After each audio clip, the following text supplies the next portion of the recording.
10 easiest ways to make quick money.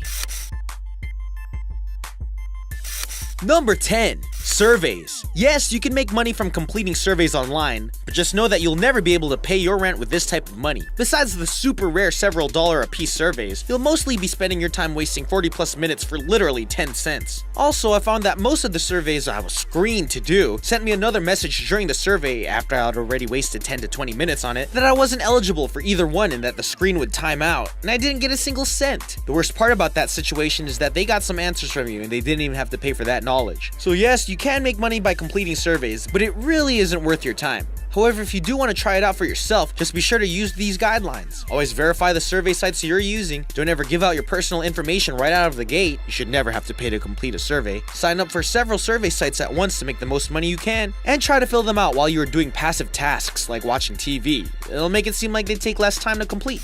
Number 9. Becoming a product tester. Product testing can be a good source of income for more than one reason. First, you usually get to keep the product you're testing, so there's that. Second, you get paid to give your opinion about something you're most likely going to buy and try out anyways. Now, keep that in mind, it is hard to just go out there and tell Xbox you want to test out their newest game, free of charge. Good luck with that. How you will need to start off is by reaching out to startups that have products that interest you. Ask if they'd like to trade their product for a testimony or a review of the item, free of charge. You get the item for free, and they get some free advertising. While this may not always work, it is best to start small and work your way up. The more products you review, the more credibility you will earn with bigger, better companies. Number 8. Start writing. Even if you are a little bit good at English, you need to consider this as one of your side jobs. For me, there are two major categories to writing for a profit, and that is blogging and writing ebooks. Blogging is writing for entertaining websites that are usually updated with new information. Writing an electronic book is writing an actual book, whatever genre, and selling it online, like through Amazon's Kindle section.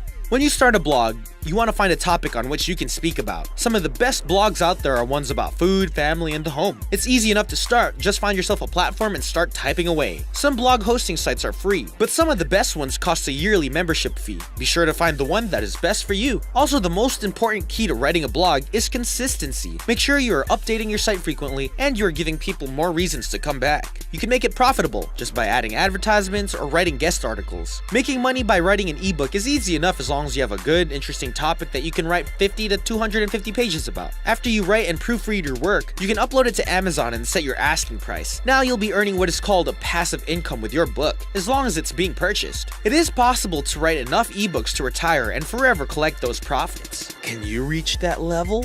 Number 7. Yard sale repurposing. This is another method of earning money that requires a little seed money to start up. This would be a great option for treasure hunters. So you go from yard sale to yard sale checking out their wares. You'd be looking for things that are valuable, not like jewelry, but things like old records, beautiful furniture, and random knickknacks. Avoid things like clothing, shoes, and small or old electronics. My favorite things to repurpose are pieces of furniture, mainly dressers and entertainment centers. You can actually find an old dresser for 50 bucks or less. Then head on over to the craft store and grab some paint, printed paper, or whatever else you think you need to transform that old beat-up dresser into a one-of-a-kind piece that you can now charge $200 for. Once you have your materials, go to town transforming it into something completely different. You can see a fun Lego-inspired repurposed dresser, perfect for a kid's room. You can see that this person changed this entertainment center into a kid's kitchen. The possibilities are endless. Number 6. Selling everything. Well, you wouldn't want to sell everything, then you would have nothing left. What I mean by sell everything is basically a glamorized yard sale. Make a weekend to go through your house and grab everything that you haven't looked at, worn, or used in the past 2 years. You can get your family members involved with this too, especially if they have a whole other home to raid for stuff.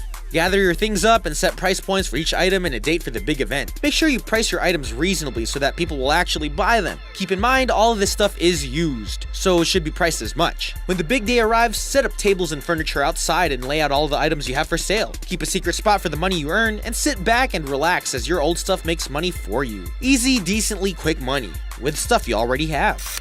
Number 5. Crafting. For quite some years when I heard the word crafting, my mind would wander to images of old ladies knitting or sewing some 1930s dress patterns. But I really couldn't have been more wrong. Crafting can be anything from making mugs and jewelry to making welded sculptures or web design graphics. So a super easy way to make money is to make craftables. This is an instance where you would have to spend money to make money, but the good outweighs the bad, 100-fold. Take this for instance, my homegirl wanted to make and sell mugs with quotes on them for her Etsy website. For those of you who are new to the game, Etsy is an online marketplace where people can go to buy and sell their handmade crafts. You can find anything you could imagine on that site. If you haven't, you should go check it out. I know that she can purchase blank white mugs at the dollar store at $1 a piece. So she goes and buys 6 and writes quotes in fancy handwriting on the mugs in black Sharpie. Then she bakes the mugs in the oven and gives them a final glaze. She posts her finished items to Etsy and sells all 6. Now, since she included shipping and handling in the original price point, she didn't have to come out of pocket for that. So after buying all the mugs and paying all the small posting fees on Etsy, she spent about $10, then ended up selling each mug for $6.50 each. That means that there's a $29 profit on top of the $10 she spent to make the money. See how easy it can be?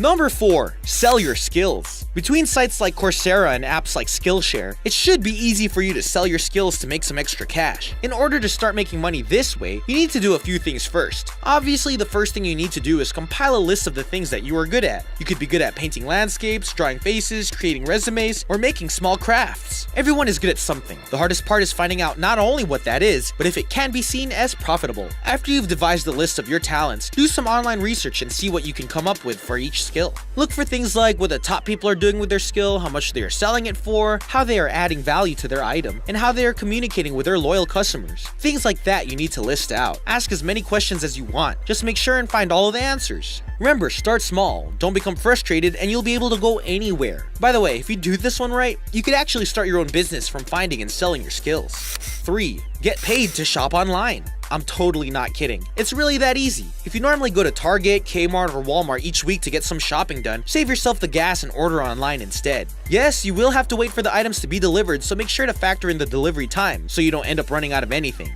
However, if you create an account with a cashback program like Ebates, you actually get paid to shop Walmart through their site. I know it sounds fishy, but believe me, it's a real thing. Here's how it works. You create an account and log on. You choose what website like Walmart or Kmart that you want to shop at, then Ebates takes you to that actual website, and you shop like normal. You check out and pay for your items like normal. Then, according to your preference, you can have a check cut and sent out, or you could wait until you've done more shopping to have a chance to earn a bigger check. So in the end, you bought the items you already intended on buying, saved gas and the headache from actually running the errands, and you get a check in the mail for shopping this way. Easy peasy. Oh, and using Ebates is free. Not a paid advertisement.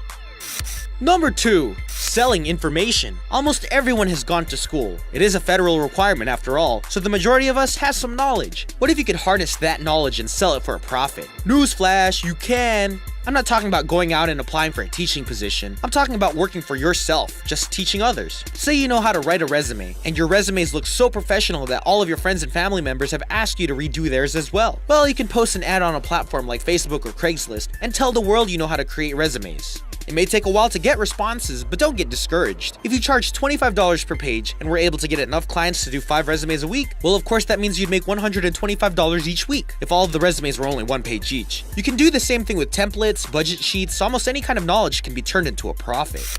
Number 1. Simply invest. We all know that sometimes you have to spend money to make money, and the same holds true for this. If you have a couple to several $1,000s sitting in your savings account, why not make that lazy money make more money for you? When you start investing, make sure you do thorough research and you consult with a professional. It takes as little as just $1,000 to start investing. If you're hesitant to get started, you can always opt for the robo-advisor to help you choose and make the investments for you. These days, there are dozens of different apps to help you get started by investing only a little at a time. For some of those apps, the investments are less than $100.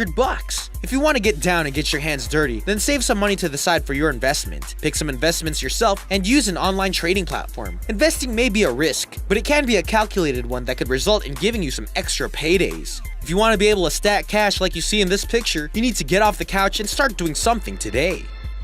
Well, that's it. Make sure to like, comment, and subscribe. And I'll see you guys next week. Deuces.